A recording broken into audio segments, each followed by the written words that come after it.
नमस्कार, BCC news के इस खास कार्यक्रम खास मुलाकात में आप सभी का स्वागत है। मैं सुशांत गौतम। आज हमारे बीच में मौजूद हैं बिलासपुर लोकसभा के सांसद और पूर्व महाधिवक्ता अरुण साव जी। सर, सबसे पहले तो सर आपका बहुत बहुत स्वागत है इस खास कार्यक्रम में।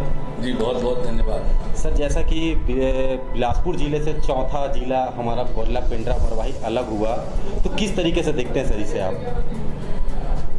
वास्तव में जो नया जिला बना है पेंड्रा गौरेला मरवाही, इस जिले में अपार संभावनाएं हैं। चाहे पर्यटन की दृष्टि से देखें, प्राकृतिक संसाधन की दृष्टि से देखें, आवागमन की दृष्टि से देखें, तो इस जिले के विकास की असीम संभावनाएं हैं। और मैं उम्मीद करता हूं कि आने वाले समय में पेंड्रा गौरेला मरवाही जिला राज्य के अग्रणी जिले में शामिल होगा।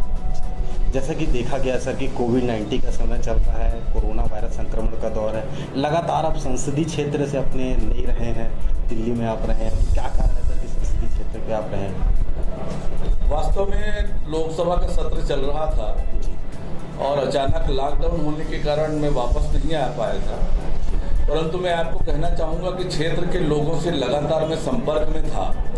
आज संचार माध्यम इतना तगड़ा है कि गांव में बैठा हुआ व्यक्ति दिल्ली से सीधे संपर्क स्थापित कर सकता है, अपनी समस्याएं बता सकता है। और लॉकडाउन की स्थिति थी तो कोई सामान्यतः कोई बाहर आ जा नहीं सकता था। एक स्थान पर जहां पर हैं वहीं से उसे काम करना था। इस दौरान मुझे भारतीय जनता पार्टी ने भी जिम्मेदारी दी कि जो हमारे प्रदेश के मजदूर विभिन्न राज्यों में काम कर रहे हैं उनको हर संभव मदद देने की जवाबदारी मुझे दी गई थी। और इस बीच आपको बताते हुए खुशी हो रही है कि राज्य के 15,000 से अधिक लोगों से मैं निरंतर संपर्क में था, जो देश के विभिन्न राज्यों में फंसे हुए थे। उनके भोजन, राशन इत्यादि की व्यवस्था यथासंभव कराने का प्रयास किया। और इस संकट के समय में भी क्षेत्र के लोगों की जो भी समस्याएं आई उन सबको मैंने मदद किया। और अभी लगातार क्षेत्र में घूमकर क्वारंटाइन सेंटर और कोरोना वायरस के प्रसार के लिए जो शासन प्रशासन के द्वारा उठाए गए कदम हैं उनकी समीक्षा और जानकारी लेकर आवश्यक निर्देश देने का काम कर रहा हूँ। जी, जैसा कि हमारा बात करें गौरेला पेंड्रा मरवाही नया जिला अस्तित्व में आज विगत 4 महीने बीत चुके हैं। सत्तासीन पार्टी में जिलाध्यक्ष की घोषणा की जा चुकी है। भारतीय जनता पार्टी में अभी तक जिलाध्यक्ष की घोषणा नहीं की गई। क्या कोई नई रणनीति है कि इसके लिए? वास्तव में भारतीय जनता पार्टी में एक संवैधानिक व्यवस्था है और नियम के अनुसार हमारे यहाँ संगठन के चुनाव होते हैं। हमारी बूथ इकाइयों के चुनाव हो चुके हैं, मंडलों के चुनाव हो चुके हैं और जिले के चुनाव अधिकांश स्थानों पर हो चुके हैं। और जहाँ पर जिले का चुनाव नहीं हुआ है वहाँ पर प्रदेश अध्यक्ष जो है उसका मनोनयन करेंगे। आप सबको मालूम है कि अभी अभी हमारे नए प्रदेश अध्यक्ष की घोषणा हुई है। श्री विष्णुदेव साय जी हमारे नए प्रदेश अध्यक्ष बने हैं, अब नए प्रदेश अध्यक्ष बन गए हैं। तो निश्चित रूप से पेंड्रा गौरेला मरवाही जिले में संगठन की रचना उनके द्वारा विचार करके किया जाएगा। जैसा सर हमारे यहाँ नया जिला बना है, नए जिला में स्वास्थ्य व्यवस्था काफ़ी लचर है, जहाँ पर स्वास्थ्य के लिए कई दिक्कतों का सामना करना पड़ता है। इसके पहले 75 मेडिकल कॉलेज खोलने की बात कही गई थी, लेकिन अभी भी यहाँ पर ऐसा क्योंकि जबकि एक ऑक्सीजोन है ये क्षेत्र, आबो हवा यहाँ की बहुत अच्छी, मेडिकल हब बनना चाहिए इस क्षेत्र को, फिर भी आज तक यहाँ स्वास्थ्य की सुविधा लचर है सर। तो क्या किस तरीके से? निश्चित रूप से मैंने पहले भी यहाँ के सामुदायिक स्वास्थ्य केंद्र का दौरा किया था, अवलोकन किया था जी। स्वास्थ्य की अच्छी सुविधाएं नहीं है, लेकिन मुझे लगता है कि धीरे धीरे अब जिले का निर्माण हो गया है, स्वास्थ्य सुविधाओं में भी विस्तार होगा और क्षेत्र के लोगों को अच्छी स्वास्थ्य सुविधा मिलेगी। और इसके लिए जो भी प्रयास करने की जरूरत पड़ेगी हम करेंगे। जी सर, हमारे जैसे पेंड्रा में इकलौता फिजिकल का मैदान है जो सबसे पुराना है और वहाँ पर एक स्टेडियम बनने की बात कही गई थी कि यहाँ पर स्टेडियम बनना चाहिए, जो डिज़र्व भी करता है सर। और लेकिन आज भी वो काम अधर में लटका हुआ है, यहाँ पर स्टेडियम बनना चाहिए सर। तो इसको कैसे उठाएंगे केंद्र में इस बात को लेकर?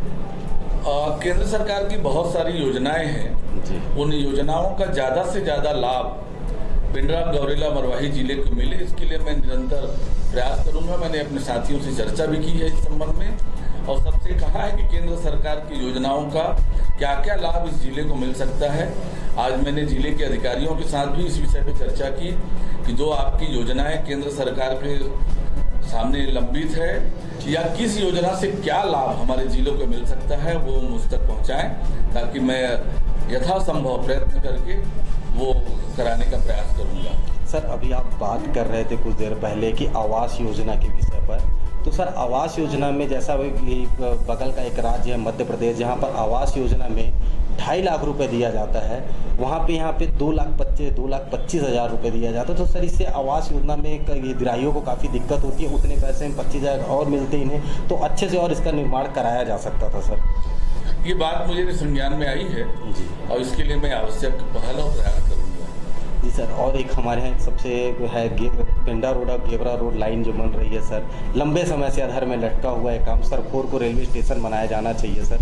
तो इसके लिए इस बात किस तरीके से करेंगे जल्दी वो काम चालू हो जाए सर इसका? कुछ तकनीकी कारणों के कारण वो काम रुका हुआ है, अब उस काम में जल्दी तेजी आएगी। सर मेरा आखिरी सवाल आपसे ये है कि अब आगामी 6 महीने में एक उपचुनाव होना है मरवाही विधानसभा में, जिलाध्यक्ष की घोषणा भी नहीं हुई अभी तक, तो किस तरीके से कोई रणनीति होगी कि किस तरीके से जिलाध्यक्ष में, ताकि भाजपा भारतीय जनता पार्टी लगातार जोगी जी का कर रहा है ये, अब भारतीय जनता पार्टी अपने पाले में गेंद डाल सके, इसके लिए कोई रणनीति है? देखिए, जैसे मैंने कहा कि हमारे मंडलों के चुनाव हो चुके हैं। मरवाही विधानसभा में भारतीय जनता पार्टी के 4 मंडल अध्यक्ष हैं और चारों मंडल अध्यक्ष मुस्तैदी से संगठन का काम कर रहे हैं। इस विपरीत परिस्थिति में भी सतत रूप से सक्रिय रहकर जनता के साथ मिलकर कोरोना की लड़ाई में उन्होंने योगदान किया है। और प्रधानमंत्री राहत कोष में, पीएम केयर में भी बड़ी राशि एकत्रित कराने का प्रयास हुआ है।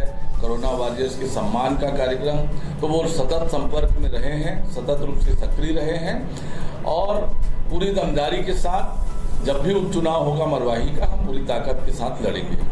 बिल्कुल, तो ये थे हमारे साथ बिलासपुर लोकसभा के सांसद और महाधिवक्ता जिन्होंने हमारे जिले के लिए अपनी राय रखी और जिसको उठाने किस तरीके से उठाते हैं केंद्र पर इसे और कितने इससे कारगर साबित होती है यह पता चलेगा। तो तब तक के लिए दीजिए मुझे इजाज़त, नमस्कार।